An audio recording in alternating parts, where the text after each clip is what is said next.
초썰물, 중썰물, 끝썰물, 그 다음에 초들물, 중들물, 끝들물. 이해되시죠? 안녕하십니까, 큐큐 매니저입니다. 지난 영상에서 물때와 수온 그리고 물정 뭐 이런 거에 대해서 잘 모르시고 계시는 분들이 많은 것 같아서 오늘 영상을 이렇게 찍게 됐습니다. 오늘은 같이 바다에 대해서 좀 이해를 해보고 공부를 하는 시간을 갖도록 하겠습니다. 우선 기본적인 용어는 우리가 이제 알아야겠죠. 밀물이 뭐고 썰물이 뭔지. 일단 밀물이라는 거는 이제 다른 말로 들물이라고도 하는 거예요. 들물. 그리고 이제 썰물은 다른 말로 날물. 그래서 들물, 그리고 날물 이렇게 표현하기도 하고 밀물, 썰물 이렇게 표현하기도 합니다. 그러면은 이 밀물과 썰물, 들물과 날물이 왜 낚시와 입질에 연관이 되어 있느냐? 그건 수온하고 밀접한 관계가 있습니다. 물론 물색이나 조류의 색이 이런 것도 관계가 있지만 일단 우리도 봄이 되면 밖으로 나들이 나가는 사람들이 많은 것처럼 활동량이나 활성도의 변화는 수온하고 가장 직접적으로 관계가 되어 있습니다. 그러면 광어의 입질이 활발한 수온은 몇 도일까요? 보통 15도 이상은 돼야 광어의 입질이 가장 정점을 찍는 수온이라고 생각하시면 되겠습니다. 15도에서 20도 정도. 그럼 수온이 너무 높아도 안 좋은 경우도 있어요. 15도에서 20도라고 하는 이유는 그 이상으로 올라갈 경우에는 또 오히려 안 좋을 경우도 있습니다. 또 15도라고 딱 잘라서 말을 하는 것도 그래. 14도일 경우도 있잖아요. 그건 정말 이제 광어 마음이기 때문에 우리가 어떻게 할 수는 없는 거고, 대신에 12도만 넘어도 입질은 오죠. 10도만 돼도 입질이 오고 8도에도 입질이 옵니다. 하지만 그러한 입질의 빈도가 15도 정도는 돼야 정점을 찍는다. 가장 활성도가 좋은 수온이다 라고 할 수가 있는 겁니다. 그러면 수온이 차가울 때는 아무래도 활성도가 조금 더 낮을 텐데요. 아까 말한 적절한 수온에서 많이 모자랄수록 활성도가 더 떨어지기 때문에 시즌 초반 같이 요즘 같은 경우는 외연도 수온이 7도에서 8도 막 왔다 갔다 하죠. 요런 경우에는 정말로 수온 1도의 영향이 더 클 때가 되겠습니다. 15도일 때랑 16도일 때랑은 1도의 영향이 그렇게 차이가 나진 않아요. 15도나 16도나. 하지만 8도와 9도의 차이는 입질 빈도에 영향이 크다라는 거를 알아두셨으면 좋겠어요. 그리고 또 9도와 10도도 차이가 크죠. 그러니까 활성도가 좋은 적정 수온이 되기 전까지는 1도의 차이가 어마어마하다는 겁니다. 적정 수온에 이르렀을 때는 1도의 차이가 크지 않은데 저수온기일 때는 1도의 차이가 영향력이 크다라는 거. 그러니까 네가 100억이 있어. 그러면 그냥 10,000원, 20,000원이 그렇게 크지가 않아. 근데 네가 10,000원이 있어. 그럼 그때는 10,000원, 20,000원이 큰 거야. 알겠죠? 네. 그러다 보니까 시즌 초반에는 수온에 따라서 좀 민감하게 우리가 대응을 해야 하는데, 여러분들이 물때에 대한 이해도를 갖고, 그러니까 하루 중에도 기온이 높은 시간이 있고 낮은 시간이 있는 것처럼 수온도 하루 중에 높을 때가 있고 낮을 때가 있는 겁니다. 이해되시죠? 우리가 필요로 하는 수온일 때 낚시를 더 집중해서 하고, 활성도가 낮은 수온일 때 약간 좀 쉬엄쉬엄 하고 하는 그런 입질 타이밍을 알아낼 수 있는 정보를 갖는 것도 낚시에서 굉장히 중요하다고 생각합니다. 그러면 이제 기본적인 흐름을 우리가 알고 있어야 되는데요. 하루에 4번 밀물과 썰물이 교차한다라고 생각을 하시고, 계산하기 쉽게 6시간으로 할게요. 하루에 6시간 기준으로 만조가 있고 간조가 있고 또다시 만조가 있고 간조가 있습니다. 물이 가득 찰 때 해수면의 높이가 가장 높을 때를 만조, 그리고 썰물이 쫙 나가고 해수면의 높이가 가장 낮을 때를 간조라고 하면, 그러면 만조와 간조가 하루에 4번 교차한다라고 생각하시면 되겠습니다. 그래서 6시간을 주기로 하루에 4번 하고 나면 조금 시간이 남아요. 그래서 매일 만조 시간이 조금씩 바뀌는 겁니다. 아시겠죠? 항상 만조 시간이 같은 게 아니라 바뀌는 거죠. 우리도 하루 중에 제일 더울 때가 있고, 그리고 또 아침 저녁으로는 또 쌀쌀하고, 이렇게 일교차가 있듯이 같은 날인데도 불구하고 뭐 아침에는 수온이 6도였다가 그 다음에 낮에는 수온이 뭐 9도까지 올라갔다가 다시 또 수온이 떨어지고, 이런 식으로 하루에 일교차가 있듯이 수온도 변화가 있다는 거죠. 그러면 그 변화가 언제고, 언제가 수온이 높고, 수온이 광어들의 활성도랑 직결된 요인이기 때문에 그것들을 우리가 알고 있다면 조금 더 우리가 집중해야 될 에너지를 분산시키지 않아도 된다는 거죠. 보통 광어 다운샷이나 낚시를 가보면 10시간 내내 이렇게 막 하시는 분들도 물론 있지만, 아침에 안 나올 때 그때 막 하다가 힘들어서 정작 잘 나올 때는 선실 들어가서 주무시고, 이런 분도 계시잖아요. 그러니까 우리가 하루의 에너지를 똑같이 분배를 하는 게 아니라 고기가 잘 나오는 타이밍에 맞춰서 좀 더 집중력을 높이고, 안 나온 타이밍에는 조금 더 설렁설렁하고, 이런 식으로 체력 분배를 잘 하면 훨씬 더 도움이 되지 않느냐 하는 거죠. 자, 그러면 우리가 어떤 물때에 어떤 타이밍에 더 잘 나오는지에 대한 이해를 하고 있어야 됩니다. 초들물 보고 들어가야 된다, 뭐 이런 말 들어보셨죠? 밀물 중에서도 밀물이 진행되는 6시간 중에 앞에 한두 시간을 초들물이라고 합니다. 그러면 그 한두 시간 동안을 잘 나오는 계절이 있고, 그 한두 시간이 오히려 안 나오는 계절이 있는 거예요. 그게 수온과 밀접한 관계가 있다는 거죠. 우리가 생각하기에는 서해안 기준으로 할게요. 서해안 기준으로 이쪽이 육지고 이쪽이 바다라고 칩시다. 그러면 밀물은 이렇게 물이 들어왔다가 썰물은 이렇게 나간다, 이렇게 단순하게 생각하기 쉽잖아요. 하지만 실제로는 밀물이 이 방향으로 들어오는 게 아닙니다. 이거 모르셨죠? 그러니까 물도 전부 다 방향이 있는 거예요. 그런 부분들에 대한, 어느 방향에서 오느냐에 따라서 물의 온도도 다를 거고, 그래서 그런 거를 이해하고 공부가 되어 있는 사람과 그렇지 않은 사람은 약간은 갭이 생기지 않나 라고 생각이 듭니다. 그러면 여러분들이 이해하기 쉽게 밀물과 썰물 두 가지로 12시간을 나눠서 제가 설명을 드릴게요. 어차피 우리가 낚시하는 시간은 12시간 범주 안에 있으니까 오늘 저의 설명을 잘 들으면 낚시하시는데 큰 도움이 되리라 생각됩니다. 그러면은 우리가 간단하게 이렇게 좀 생각을 해볼게요. 하루를 12시간이라고 생각을 하고, 우리가 낚시하는 시간을 그냥 단순하게 시계를 생각하시면 됩니다. 단순하게 시계. 그래서 여기다가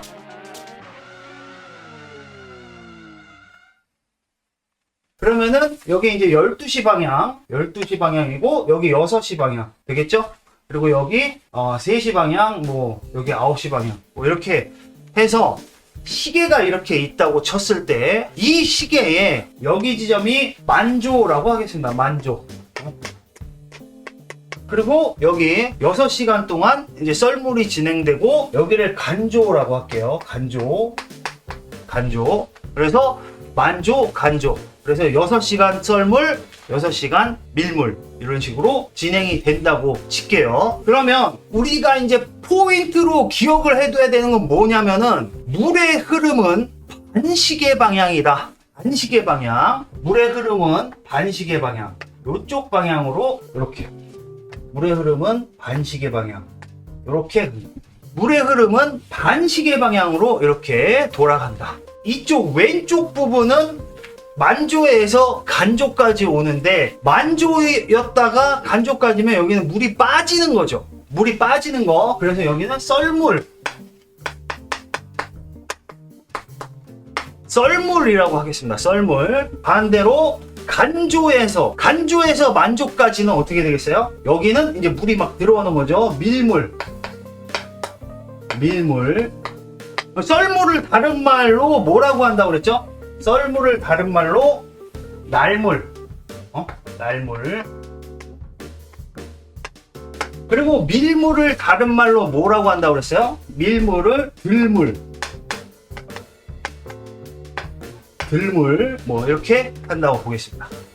자, 그러면 이때 만조에서 썰물이 이제 시작이 되죠. 요거를 이제 초썰물이라고 합니다. 썰물의 시작, 썰물의 초반. 그래서 초썰물. 그럼 초썰물을 보통 언제로 보냐면은 이걸 이제 6시간이라고 쳤을 때 이렇게 좀 나눠서 이렇게 6시간을 2시간씩 이렇게 나눠서 꼭 2시간은 아니에요. 이건 정해진 건 아닌데 근데 이런 식으로 하면 이해가 쉽다는 거죠. 그래서 요 부분을 초썰물, 요 부분을 초썰물이라고 하는 거예요. 요 부분 초썰물. 그 다음에 요 부분이 이제 중썰물. 아시겠죠? 여기? 요 부분이 이제 중썰물. 그러면 여기 이제 끝썰물. 그러면은 우리가 이제 많이 들어본 말 초들물. 초들물은 이제 여기를 이제 3단계로 나눠갖고 여기를 이제 3단계로 이렇게 나눠서 6시부터 여기 4시까지 요 부분을 잘 보세요. 요 부분이 바로 초들물이라고 하는 겁니다. 요 부분 초들물. 이해되시겠죠? 요 부분이 초들물. 요 부분. 그 다음에 요 부분은 뭐라고? 요 부분은 이제 들물이 시작되고 한 2시간서부터 4시간 사이. 여기를 중들물이라고 하겠죠. 중들물. 되겠습니까? 이건 중썰물.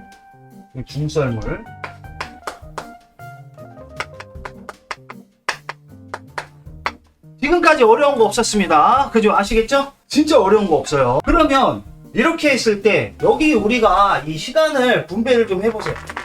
요렇게 분배를 해보시면 자, 이렇게 6등분이 되죠. 6등분. 그러면 여기 초썰물, 중썰물, 끝썰물, 그 다음에 초들물, 중들물, 끝들물. 이해되시죠? 자, 이게 이제 일단 이제 용어부터 우리가 알고 있어야 돼요. 아시겠죠? 자, 그런 다음에 여기에서 과연 만조에서 간조까지 썰물 시간에 수온이 높은가 아니면 밀물 시간에 수온이 높은가, 이건 간단하게 생각할 수가 있겠죠. 예를 들면 요즘 같은 시즌 초반에는 수온이 원래 차갑기 때문에 먼바다에서 새로운 물이 들어오면 더 차가운 물이 들어올 거 아니에요. 그죠? 그래서 요즘 같은 시기에는 밀물일 때, 들물일 때 수온이 더 떨어지게 됩니다. 이해되시겠죠? 그러니까 수온이 너무 높아서 문제야. 막 그런 거 뉴스에서 보신 적 있죠?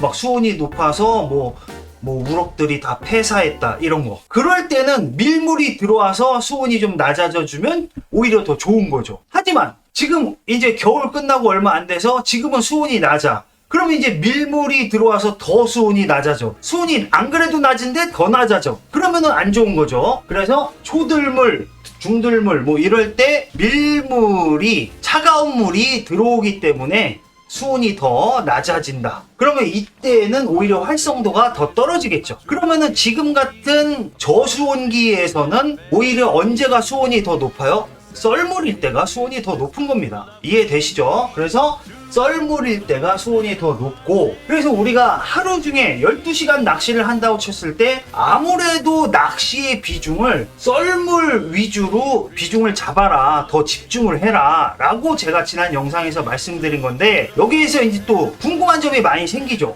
그러면은 밀물일 때는 고기가 안 나오나요? 아니죠. 물의 방향이 있고 또 이제 섬을 우리가 끼고 하고 있기 때문에 물의 방향이 바뀌는 지점 혹은 밀물의 흐름을 살짝 피하는 포인트, 이런 걸로 선장님들이 우리를 데리고 가는 거예요. 그래서 지금 같은 시즌에는 이때 더 잘 나온다는 얘기지, 이때만 나오고 이때 안 나온다고 받아들이시면 안 돼요. 이때가, 썰물 때가 더 잘 나온다 라는 뜻입니다. 그러면 반대로 이때는 더 안 나온다 라는 거죠. 그러면 기왕이면 이때 조금 더 집중을 더 해라 라는 뜻이고, 이때 아예 안 나오는 게 아니라 이때는 뭐 상황에 따라서 뭐 섬 뒤쪽으로 돌아서 물의 흐름에 영향을 가장 덜 받는 포인트를 이용해 갖고 낱마리부터 시작을 해서 이때도 입질을 받을 수가 있는 거죠. 그래서 여러분들이 이런 기본적인 썰물과 밀물에 대한 이해도가 지금 1단계가 된 겁니다. 아시겠죠? 자, 그러면 이제 2단계 레벨을 조금 높여서 2단계로 가보도록 하겠습니다. 이렇게 우리나라 지도를 이제 정밀하게 그렸어요. 그러면 우리나라는 서해, 남해, 동해, 이렇게 서남동이 있잖아요. 저는 지금 서해 선상 전문이기 때문에 이쪽 중심으로 설명을 드리는 거예요. 물론 동해나 남해로도 낚시를 가지만 동해나 남해는 이런 고저차의 영향을 서해보다는 훨씬 적게 받습니다. 아시겠죠? 아까 설명 안 한 단어가 하나 있네. 고저차. 고저차란 무엇인가? 만조와 간조의 해수면 높이의 차이. 아시겠죠? 그러면 서해는 밀물, 썰물 이런 게 확실한 동네예요. 서해는 그런 게 확실하고 남해나 동해는 아무래도 그 영향이 좀 적어요. 서해보다는 훨씬 적어요. 서해가 동해나 남해보다 압도적으로 영향력이 있기 때문에 이런 고저차라든지 물때에 관해서 영향을 가장 많이 받는 곳이 서해입니다. 그래서 서해로 낚시를 다니시는 분들은 더 공부를 하셔야 되는 거예요. 무슨 말인지 아시겠죠? 지금 우리나라의 서해를 중심으로 우리는 단순하게 여기가 이제 서해안이라고 할게요. 이게 그냥 서해안이라고 할게요. 그러면 서해안이 이렇게 있어. 서해안이 이렇게 있으면 바다 쪽, 저쪽이 이제 중국이야, 바다. 그리고 여기에 서해, 육지. 그러면 밀물 하면 이렇게 오고 썰물 하면 이렇게 가고 이런 식으로 알고 있는 경우가 많습니다. 밀물이라고 해서 이렇게 오는 게 아니에요. 무슨 말인지 알겠어요? 밀물이라고 해서 이렇게 오는 게 아닙니다. 그럼 무슨 말이야? 여기 지금 이거를 그려놓은 이유가 있습니다. 이유가 있어요. 그래서 우리가 만주에서 썰물을 거쳐서 간조, 그 다음에 밀물 이렇게 가잖아요. 그럼 이때 여기가 방향이에요. 방향. 이게 그냥 그려놓은 게 아니라 방향. 무슨 방향이냐? 만주에서 지금 이제 물이 꽉 찼어. 그럼 만주에서 가장 처음 썰물이 시작되면 물 방향이 그냥 육지에서 바다 쪽으로 이렇게 나가는 게 아니라 만주에서 처음 시작했지. 그러면 여기 한시 방향이라고 쳐. 그러면 이쪽으로 나가는 거야. 무슨 말인지 알겠죠? 이쪽으로 나가는 거야. 그래서 얘는 화살표 방향으로 처음에 썰물이 시작되면 물이 어느 쪽으로 흘러간다고? 12시에서 10시 사이 방향으로 이렇게 북서 방향으로 물이 흐르기 시작하는 거죠. 알겠어요? 그 다음에 중썰물 되면은 어느 쪽으로 흘러? 중썰물 되면은 이때는 이쪽으로 흐르겠죠. 이쪽으로. 그래서 중썰물이 되면은 물이 이제 그때야 이제 완전히 서쪽으로 흐르는 거야. 중썰물 때. 그런 다음에 이제 끝썰물 때는 이 아래쪽으로 흐르는 거죠. 요쪽으로. 물이 일로 흐르는 거야.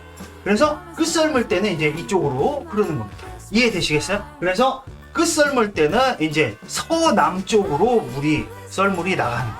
우리나라가 이렇게 있으면은 만조야? 그럼 썰물이 시작되면은 북쪽으로, 서쪽으로, 남쪽으로 이렇게 물이 흘러가는 거예요. 그런 다음에 간조가 되는 거예요. 그러면 간조가 되면 물이 다 빠졌어. 그 다음에 간조부터 다시 이제 밀물이 들어올 거 아니에요? 그러면 그때는 어디서부터 들어와? 여기서부터 들어와. 여기서부터. 초들물이 시작되면은 그때는 물이 어디서 흘러요? 초들물이 시작되면 북서쪽에서 밀물이 들어오기 시작하는 거예요. 초들물이 시작되면 북서쪽에서 밀물이 들어오니까 북서쪽이면 물이 차갑겠어, 뜨겁겠어? 아무래도 북쪽일수록 물이 더 차갑겠죠. 초들물 때는 이제 더 차가운 물이 들어오는 거예요. 그러면 중들물 때는 서쪽으로 이렇게 가겠죠. 서쪽에서 이렇게 물이 오겠죠. 그래서 중들물 때는 또 이쪽 방향으로 이렇게 가요. 그러면 이제 중들물 이후 정확히 이제 3시 방향 여기 이후부터는 어떻게 되겠어요? 그래서 간조가 지나고 밀물이 시작되는 6시간 중에 딱 중간 중들물 이후부터는 조금 아래쪽에서 위쪽으로 올라온단 말이야. 이해되겠어요? 아래쪽에서 위쪽으로 올라오잖아. 중들물 이후부터는. 그러니까 더 남쪽 물이 올라오는 거죠. 서남쪽에서 오는 거긴 한데 그래도 남쪽 물이 올라오는 거란 말이야. 그러니까 더 따뜻한 물이 올라온단 말이에요. 알겠죠? 남쪽에 가까울수록 물이 더 따뜻하니까 북쪽에 가까울수록 물이 더 차갑고 중들물 이후부터는 물이 더 따뜻한 물이 들어오는 거예요. 그래서 밀물 때 무조건 수온이 떨어진다가 아니라 초들물서부터 중들물까지는 좀 찬물이 유입되고 그 다음에 중들물 이후부터는 조금 따뜻한 물이 유입이 되는 겁니다. 이해되시겠어요? 그 다음에 이제 여기 다시 또 만조되고 또 돌면서 이렇게 되는 거죠. 그러면 우리는 언제 집중을 해야겠어요? 낚시를 할 때 언제 집중을 해야 돼? 바로 이 따뜻한 물일 때 집중을 해야 돼요. 따뜻한 물일 때. 그래서 굳이 뭐 표현을 하자면 요 부분 정도가 되겠습니다. 아시겠죠? 그래서 우리가 낚시를 할 때 조금 더 시즌 초반에는 집중을 해야 되는 부분이 이 부분, 요 부분, 중들물 이후부터 간조 전후까지 요때 더 낚시를 집중해서 해야 된다. 무슨 말인지 알겠어요? 밀물, 썰물 뿐만 아니라 물의 방향도 존재를 한다는 거를 이해를 하고 있어야 돼요. 그래서 이 시계 그림을 잘 기억을 해두시고, 또 이제 잘 생각이 안 나시는 분들은 나중에 체크를 해놨다가 다시 한번 영상을 보시면서 이해를 하시면 좋겠습니다. 자, 그러면 여기에서 또 이제 중요한 게 있어요. 그러면 꼭 이때만 잘 나오냐? 아니, 이때보다 잘 나온다는 얘기라니까. 이때보다 잘 나온다는 거지, 이때만 나오고 이때 안 나온다는 얘기가 아니에요. 자, 그 다음에 낚시하다가 이런 말 많이 보셨죠? 물돌이 타임. 물돌이라고 못 들어봤어요? 물돌이?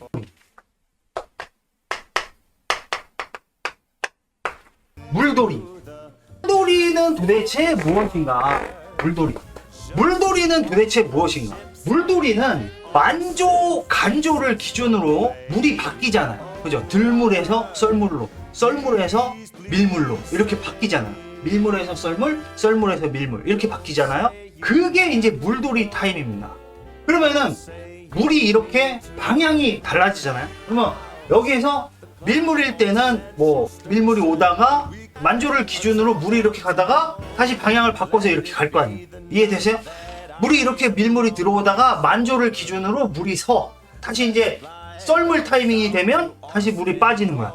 그러면 이제 물 방향이 이렇게 갔다가 만조 때 섰다가 이렇게 바뀌잖아. 그죠?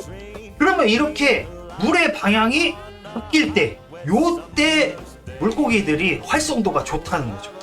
아시겠습니까? 그래서 여기서 이제 정말 중요한 거는 만조하고 간조 전후로는 조금 더 집중을 할 필요가 있더라 이거예요. 걔네들이 물 방향이 바뀌는 그 지점, 만조와 간조, 거기에서 물고기들이 띵동 띵동 띵동댕동 점심시간이다 뭐 이렇게 생각을 한다는 거죠. 습관적으로. 알겠어요? 그래서 만조와 간조 시간 전후니까 뭐 그렇게 시간이 길지는 않아요. 요 부분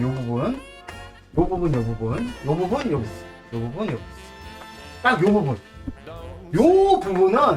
부분은 물돌이 타임이다 해서 요 물돌이 타임 때는 또 역시 입질 활성도가 좋아지기 때문에 이런 물돌이 타임에는 더 집중을 할 필요가 있다라는 겁니다.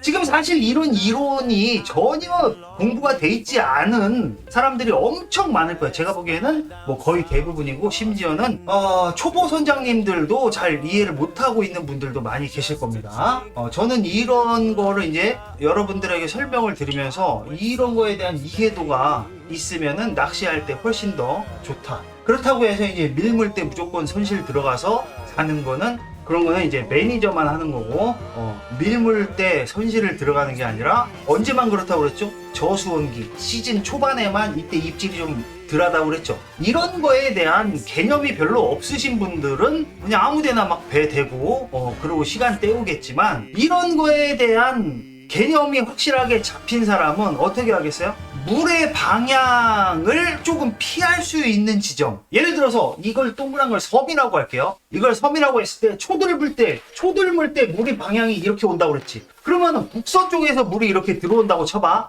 근데 얘가 섬이야. 그러면 북서쪽에서 들어오면 찬물이 이렇게 들어오면서 이렇게 갈 거 아니야. 그럼 여기서 낚시를 하는 거야. 무슨 말인지 알겠죠? 최대한 수온의 영향을 덜 받는 곳에서. 그게 능력 있는 선장님들인 겁니다. 그래서 저는 배를 한 번 타고 안 타보는 배들이 되게 많아요. 알겠어요? 그러니까 이게 여러분들이 그냥 낚시를 가서 무턱대고 이렇게 하고 자기 잡는 거 자랑하고 이게 유튜버의 역할이라고 전 생각하지 않습니다. 정말 여러분들이 진짜 낚시에 대한 이해도를 높이고, 낚시가 미학과 과학이 합쳐진 첨단 레저라는 거를 여러분들이 알아주길 바라는 마음에서 오늘 이 영상을 찍습니다. 자, 그래서 아까 마지막으로 뭐라고 그랬죠? 물돌이 타이밍 때 그때는 물고기들이 어떻게 인식을 한다?